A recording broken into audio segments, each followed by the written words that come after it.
Swayam Prabha. Digital India. Educated India.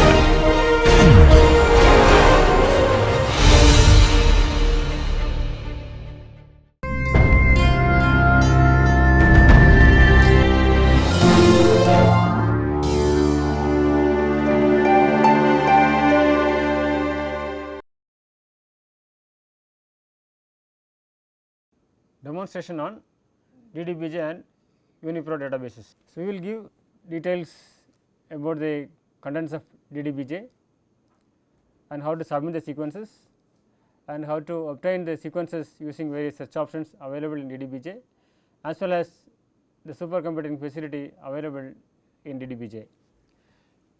In Uniprot, we will demonstrate about the availability and the contents in Uniprot and the growth and statistics and the number of data available in Swissprot as well as TREMBL, and the different search options like simple search and advanced search options available in Uniprot, and how to extract the data and how to utilize the data for the future applications. Hello, I am Ambuj Srivastava. Now, I am going to describe about DDBJ database, which is a nucleotide sequence database. So, you can see there are multiple options such as data submission, search and analysis, supercomputer facility and FTP thing. So, using data submission option, you can submit your sequences, nucleotide sequences into this database, and using search analysis tool you can extract the data and analyze it for future use. Then using supercomputing you can use their supercomputing facility for analyzing your data, and FTP they give some of the tools. So, first of all let me go through data submission. So, in data submission you can see there are two kind of options. One is nucleotide sequence submission system and another one is mass submission system. Then in nucleotide submission system you can, if you will go in, you can find there is a manual page. So, if you will open manual you can see, so they have provided a link for the submission, and they also gave a step by step details of how to submit your data in DDBJ.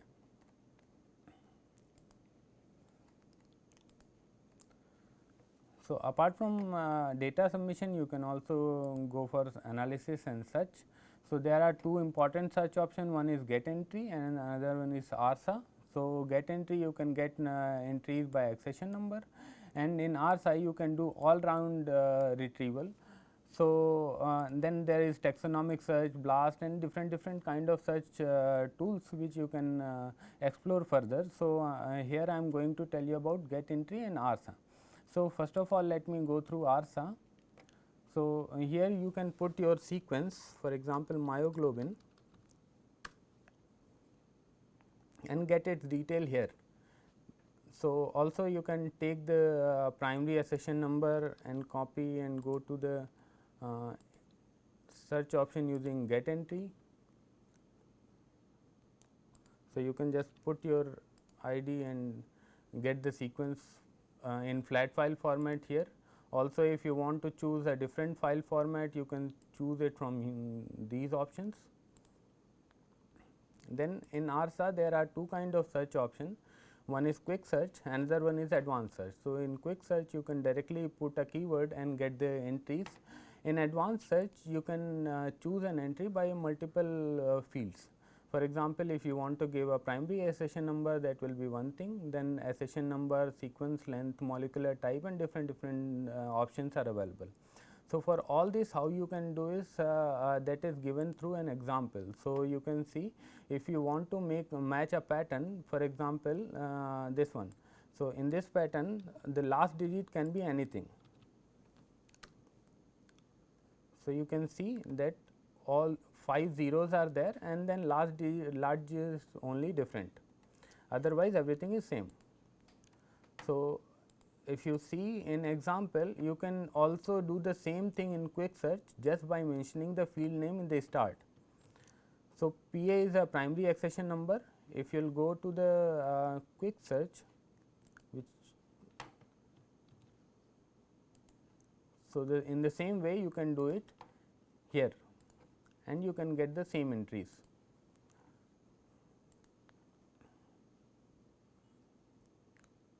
So, this is all about the search and analysis options in DDBJ. Then you have a supercomputing option in the DDBJ, and how to use this supercomputing facility. This all the information you can get from this how to use the system option. So, here you can find the details. Also, if you want to transfer a file or you want to know their hardware and software configuration, you can see it from here. So, this is all for DDBJ in this class. Now, I am going to tell you about Uniprot. So, Uniprot contains a link to lot of databases, for example, Swissprot, TREMBL, Uniref, Parks and Proteome. So, Swissprot is manually annotated and reviewed entries. Then automatically annotated and not reviewed entries are there in TREMBL. Then Uniref contains sequence clusters of 3 kind. One is 50% sequence identity, another one is 90% and 100%. Then Unipark is a unique resource which contain only unique sequences, and there is no duplicacy here. And then proteomes, you get proteins of only expression proteins you can get here. So, first of all, let me take you to the about Uniprot page, where all the details of Uniprot are mentioned. For example, in the top you can see the full name of Uniprot, that is Universal Protein Resource, and which is a collaboration between EIB, EMBL, then SIB and PIR.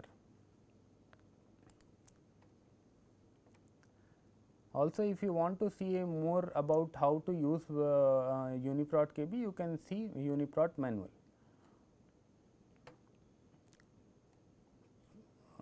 Now, let me take you to the statistics page. So, in statistics you can get details of both kind of databases, one is Swissprot and TREMBL. So, if you will go through Swissprot, in the top option you can see there is a general detail of sequences and entries, and how the entries has been increased during the year from around 90s to now.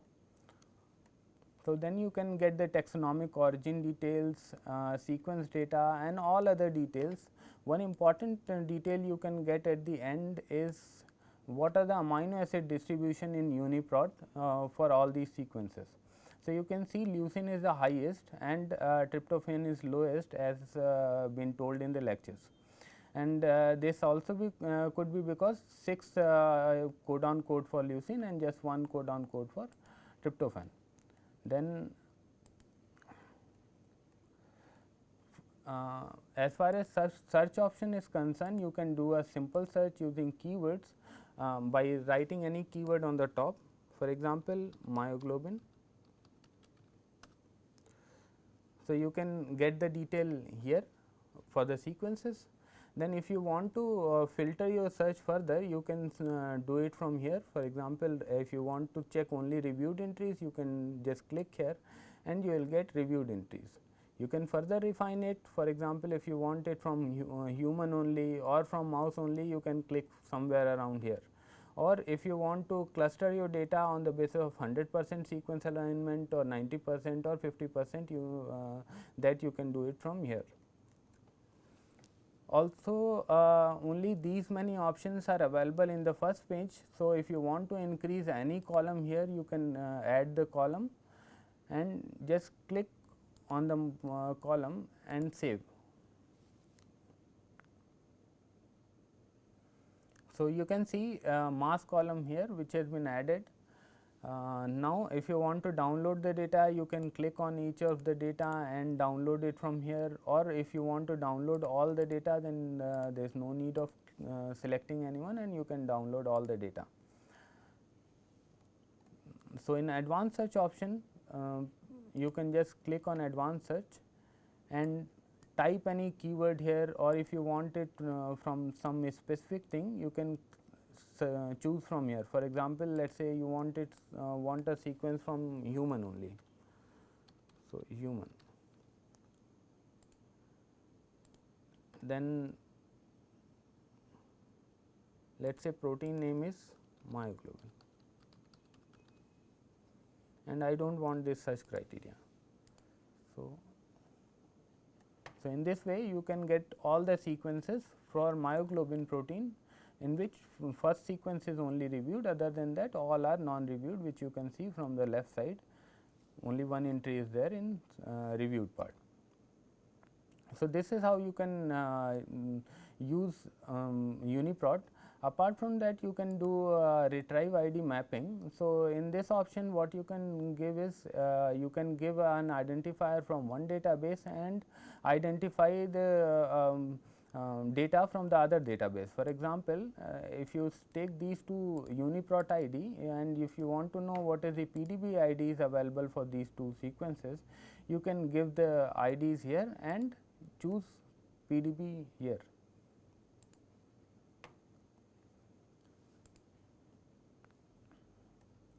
So, here you can see that for the first ID you have around 4 PDBs, and for the second IDs you have around 3 PDBs. So, also you can, if you want, you can perform BLAST, or if you want you can align 2 sequences, or by using a peptide based search also you can do. There are a lot of options available in Uniprot which you can explore from the home page. Thank you.